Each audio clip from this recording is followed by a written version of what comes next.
Trade ഷോകളിലും business എക്സ്പോകളിലുമൊക്കെ നമ്മളിൽ പലരും പ്രൊഡക്റ്റുകളും സർവീസുകളുമൊക്കെ display ചെയ്യാറുണ്ട്. എക്സിബിഷനിൽ പങ്കെടുക്കുന്ന ഓരോ ബ്രാൻഡുകളും അവരുടെ വിസിറ്റിംഗ് കാർഡും ഫ്ലയേഴ്സും ബ്രോഷറും ഒക്കെ സ്റ്റാളിന് മുന്നിലൂടെ കടന്നു പോകുന്നവർക്ക് കൊടുക്കാൻ തിരക്ക് കൂട്ടും. നല്ലൊരു ശതമാനം പേരും ഇത് വാങ്ങുകയും അവസാന സ്റ്റാൾ കഴിഞ്ഞ് പുറത്ത് കടക്കുമ്പോൾ എക്സ്പോ പരിസരത്ത് തന്നെ ഉപേക്ഷിക്കുകയും ചെയ്യും. സത്യത്തിൽ ഇവിടെ നമ്മുടെ പണമാണ് നഷ്ടപ്പെടുന്നത്. ഒരൊറ്റ സമ്മാനം മതി ഈ ഒരു നഷ്ടം ഒഴിവാക്കാൻ. നിങ്ങൾ പങ്കെടുക്കുന്ന എക്സ്പോയുടെ സ്പോൺസർമാരിൽ ഒരാളായി മാറി ഒരു നല്ല തുണിസഞ്ചി നിങ്ങളുടെ ബ്രാൻഡ് ലോഗോയും കമ്മ്യൂണിക്കേഷനും ഒക്കെ വെച്ച് പങ്കെടുക്കാൻ വരുന്നവർക്ക് വെറുതെ കൊടുക്കുന്നതാണ് ഇതിനൊരു പോംവഴി. ഇനി സ്പോൺസർ ആകാനുള്ള പണം ചെലവാക്കാനില്ലെങ്കിൽ സ്റ്റാളിൽ എത്തുന്നവർക്ക് നിങ്ങളുടെ ബ്രാൻഡ് കമ്മ്യൂണിക്കേഷൻ മെറ്റീരിയലുകൾ ഒരു സഞ്ചിയിലാക്കി നൽകി നോക്കൂ.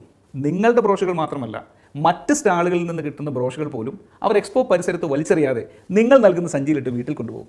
ബ്രോഷർ നശിച്ചാലും നിങ്ങളുടെ ബ്രാൻഡ് ലോഗോയുള്ള സഞ്ചി പിന്നീട് അവർ പല കാര്യങ്ങൾക്ക് വേണ്ടി ഉപയോഗിക്കുകയും ചെയ്യും. അതുവഴി നിങ്ങളുടെ ബ്രാൻഡിന് മാത്രമല്ല, നാടിനും പരിസ്ഥിതിക്കും നിങ്ങൾ നല്ലത് ചെയ്യും. അത് നിങ്ങളുടെ ബ്രാൻഡ് വാല്യൂ കൂട്ടുകയും ചെയ്യും.